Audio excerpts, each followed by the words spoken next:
여러분 안녕하십니까? 경찰이 지난 26일 발생한 국가정보자원관리원 화재 원인을 규명하기 위해 나흘 연속 합동 감식을 벌였습니다. 경찰은 발화 추정 지점을 정밀 감식했고 인근에서 확보한 배터리를 모두 국과수로 보내 감정을 의뢰했는데요. 한편 국가정보자원관리원이 이중 운영 시스템을 제대로 갖추지 못한 점도 도마 위에 오르고 있습니다. 김광현 기자입니다. 경찰은 국가정보자원관리원 화재 완진 이후 나흘 연속 합동 감식을 벌였습니다. 불이 난 5층 전산실 발화 부위에 대한 정밀 감식과 함께 3D 스캐너를 활용한 입체 촬영을 진행했습니다. 또 발화 추정 지점 부근에서 확보해 안정화 작업을 이어오던 배터리 6개를 모두 국과수에 보내 감정을 맡겼습니다. 경찰은 화재 당시 배터리 전원이 차단됐는지 여부에 대해서는 국과수 감정 결과를 지켜봐야 한다는 입장입니다. 플라스틱 이런 거나 이게 용융된 상태라서 명확히 육안으로는 이게 지금 그 부분은 조금 진술은 일부 확보를 했는데 그 부분의 어떤 맞는지 사실이 맞는지 부분은 추가로 좀 확인이 필요합니다. 이중 운영 체계 시스템 구축이 늦어진 데 대한 문제도 제기됩니다.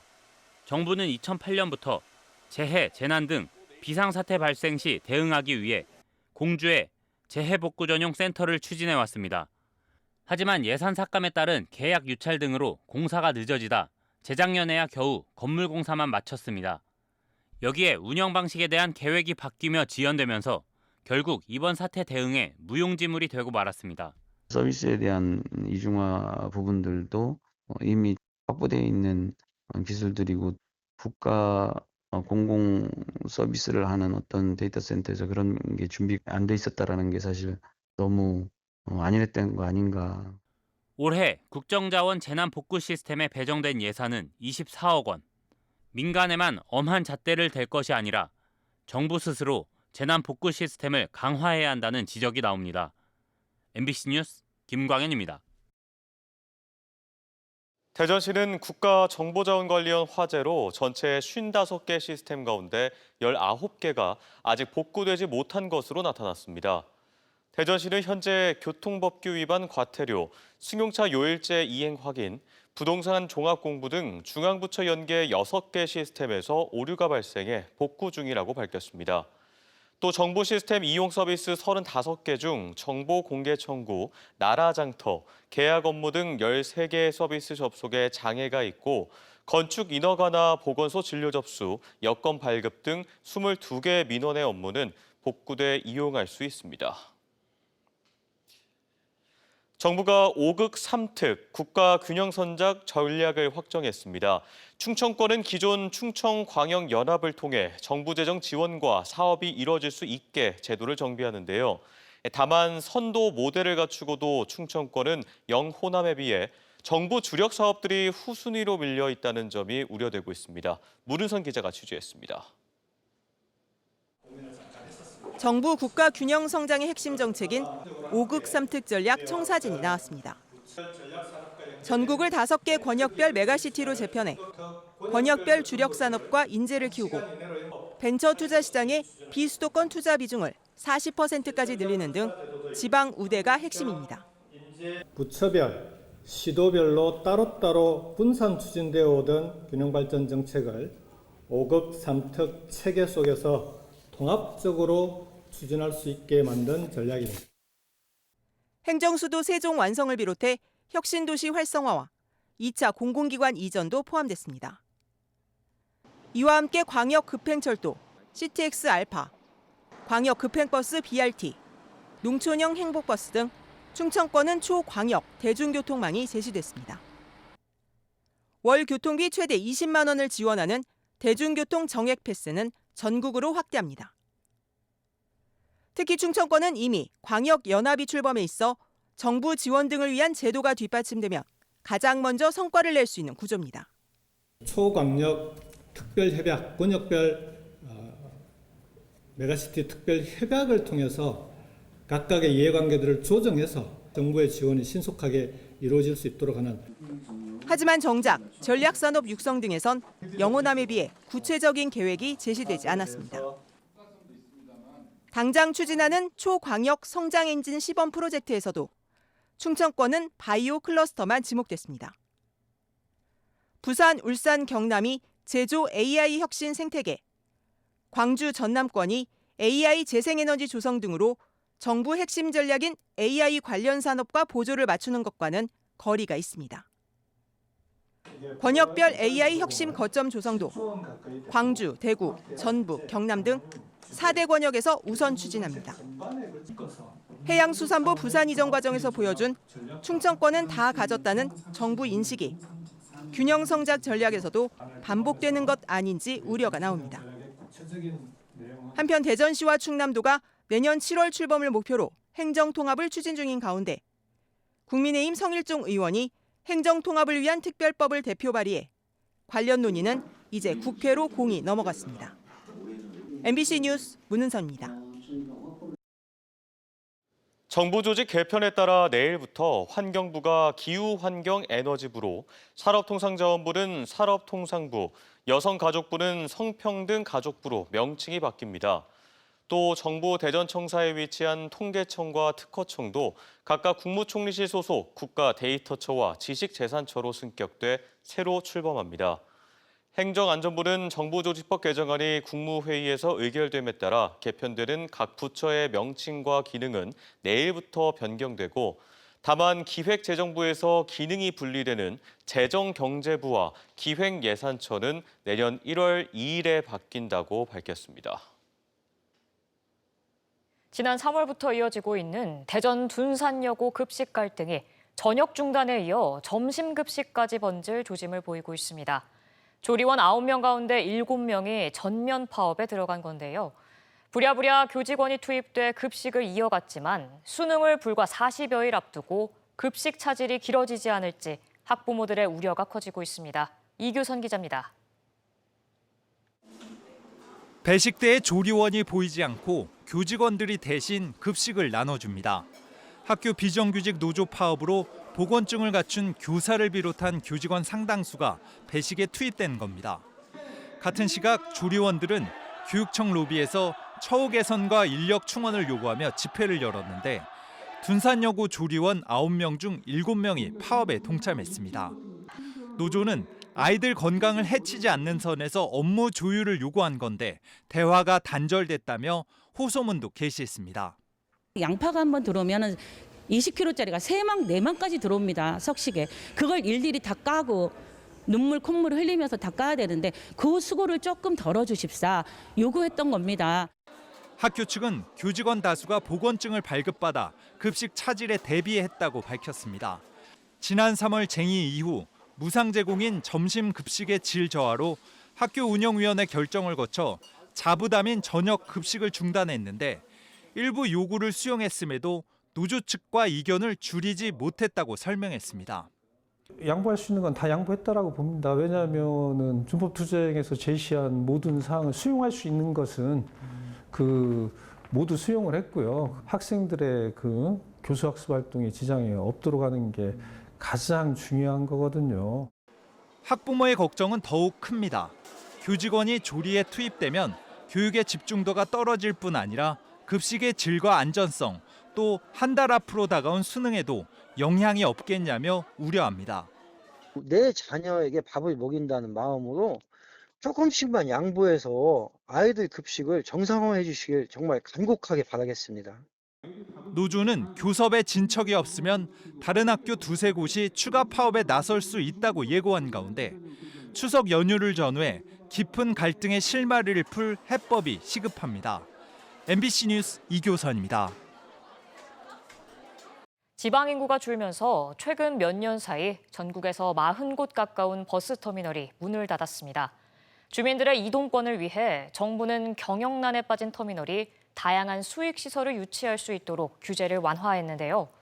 하지만 기존 상권조차 지키기 힘든 현실에서 이 정책이 실효성을 거둘 수 있을지는 미지수입니다. 윤소영 기자입니다. 지난 40여 년 동안 중부권 교통의 거점 역할을 해온 대전 복합터미널. 영화관과 대형 서점, 전시관에 140여 개 상점까지 들어선 복합 문화공간으로 시민들에게는 교통시설 그 이상의 의미입니다. 굳이 버스 타러 오는 건 아니더라도 여기에 이마트도 있고 맥도날드도 있고 주변 상권들이 좀 많아서. 하지만 터미널의 속사정은 다릅니다. 코로나19 이후 승객이 줄어 부산, 경북 등 20개 노선이 사라지면서 전체 수입도 30% 이상 감소했습니다. 정부가 이런 터미널의 경영난을 덜기 위해 올해부터 시설 규제를 완화했습니다. 기존에는 음식점과 카페 등 일부 업종만 입점할 수 있었지만 앞으로는 택배센터와 체육시설, 데이터센터 등 다양한 편익시설을 터미널에 유치할 수 있도록 한 겁니다. 이에 대전 복합터미널은 지하 1층 500제곱미터 창고를 스크린 골프장으로 바꿔 내년 초 개장을 준비하고 있습니다. 매표 위탁 수수료가 차지하고 있는 비율이 옛날에는 한 70%, 80%였다고 하면은 지금은 오히려 50% 밑으로 이렇게 떨어져 있고 나머지 임대 수입이 그만큼 더. 하지만 도시 지역을 제외한 농어촌 지역의 영세 터미널들은 편익시설 유치가 사실상 불가능합니다. 갈수록 줄어드는 인구와 낡은 건물 탓에 새로 들어오려는 사업장은 찾아보기 힘듭니다. 금산시의 고속버스 터미널 2층 상가입니다. 사무실 10곳 가운데 7곳이 10년 넘게 공실 상태로 남아 있습니다. 그나마 1층에 남아있는 상점들조차 매출 부진에 시달리고 있습니다.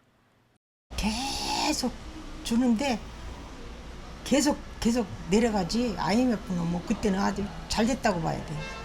지금 어려워. 업계 측은 농어촌 지역 영세 터미널을 살리기 위해서는 재산세 감면 같은 세제 혜택은 물론 점진적인 공영화를 위한 재정 지원이 필요하다고 요구합니다. 공항, 철도, 항만, 그다음에 물류터미널 같은 경우는 재산세 감면 대상에 포함되어 있는데 여객 터미널만 여기에 빠져 있고요. 터미널에 대해서 국고 지원은 하나도 없습니다. 경영난에 허덕이며 당장 존폐 위기에 놓인 전국의 버스터미널은 전체의 절반 이상인 144곳. 주민들의 이동권과 직결된 만큼 터미널의 위기를 극복할 현실적인 해법을 모색할 때입니다. MBC 뉴스 윤소영입니다. 내년 지방선거 충남지사 후보군으로 꼽히는 더불어민주당 문진석 의원이 충남도당 위원장직을 내려놓아 지방선거 출마 여부에 관심이 쏠립니다. 문 의원은 내년 지방선거 승리를 위해 선거 준비에 집중할 수 있게 자리를 비워주는 것이 도리라며 사퇴 의사를 밝힌 것으로 알려졌습니다. 같은 당 박정현 대전시당 위원장도 대전시장 후보군으로 거론되는 상황이라 거취가 주목됩니다. 민주당 당헌 당규상 시도지사에 출마하려면 선거 240일 전인 다음 달 6일까지 시도당 위원장직에서 사퇴해야 합니다. 7년 만에 포스트 시즌 진출을 확정한 프로야구 한화 이글스가 지금 이 시각 정규리그 마지막 홈 경기를 치르고 있습니다.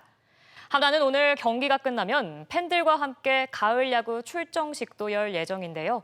야구장에 나가 있는 취재 기자 연결합니다.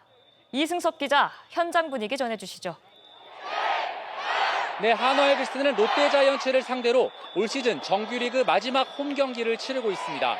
부쩍 선선해진 날씨에도 팬들은 어김없이 관중석을 가득 메우고 선수단에 아낌없는 응원을 보내고 있습니다. 한화의 정규리그 마지막 홈 경기는 내년 신인 선수들의 시구로 시작됐습니다. 한화는 정규리그 역전 우승에 희망을 안고 선발 투수 라이언 와이스를 비롯한 최상의 전력으로 경기에 나섰습니다. 경기 초반에는 두 팀 선발 투수가 호투를 펼치면서 투수전 양상이 이어졌습니다. 팽팽한 경기 흐름이 이어지면서 8회 현재 두 팀은 0대 0으로 맞서고 있습니다. 현재 2위인 한화는 남은 정규리그 3경기를 모두 이기고 1위 LG가 남은 2경기를 모두 지면 두 팀의 승률이 같아져 다음 달 4일 1위 결정전을 치르게 됩니다. 한화는 올 시즌 구단 역사상 최초로 홈 경기 120만 관중을 돌파했는데 오늘 경기에서 역대 최다인 62번째 매진을 기록했습니다. 오늘 경기가 끝나면 한화 선수단은 그라운드에 모여 가을 야구 출정식을 엽니다. 김경문 감독과 선수단은 한 시즌 동안 성원해준 팬들에게 감사의 인사를 전하고 다가오는 포스트 시즌에서 선전을 다짐할 예정입니다. 지금까지 대전 한화생명 볼파크에서 MBC 뉴스 이승섭입니다. 대전 MBC에서 열린 9월 시청자위원회에서 위원들은 최근 카이스트 교수의 중국행 등 이딴 이공계 인재 유출에 대한 국내 연구 환경 실태와 대책 등에 대한 깊이 있는 보도를 주문했습니다. 또 지천댐 논란, 독립기념관장 파문 등에 대한 지속적인 후속 보도가 필요하다고 강조하고 새로 선보인 프로그램 애들은 가라 1호점이 고령화 시대를 맞아 지역 특색을 살리면서도 세대 격차를 줄일 수 있다며 호평했습니다. 대전 MBC 로컬 푸드 매장인 파머스 161 납품 농가들이 한국수자원공사에서 열린 댐 주변 농특산물 이음 장날에 참여해 판로 확대와 함께 지역 농산물의 우수성을 알렸습니다. 서천과 부여 지역 농가 4곳은 대청댐 등 금강유역을 비롯한 전국 댐 주변 19개 농가와 함께 대추와 수산물 등 지역 농특산물을 선보였습니다. 수자원공사는 1년에 2차례 댐 주변 지역 농가 직거래 장터를 운영 중이며 농가당 100만 원씩 농특산물을 구매해 댐 주변의 노인복지관 등에 기부하고 있습니다. 독립기념관 사유화 논란 등을 둘러싼 김영석 독립기념관장에 대한 감사가 다음 달 24일까지 연장됩니다. 국가보훈부는 지난 18일부터 실시한 김 관장에 대한 특정 감사와 관련해 추가 사실관계 확인과 진술 청취가 필요하다며 다음 달 24일까지 감사를 연장한다고 독립기념관에 통보했습니다. 김 관장은 지난 광복절 경축사에서 광복을 연합국의 승리로 얻은 선물로 언급해 역사 왜곡 논란 등이 불거졌으며 추가로 사유와 논란까지 일자 보훈부가 감사에 착수했습니다. 술집 복도에서 모르는 여성을 추행해 물의를 빚은 예산군 의회 홍원표 의원이 자진 사퇴했습니다.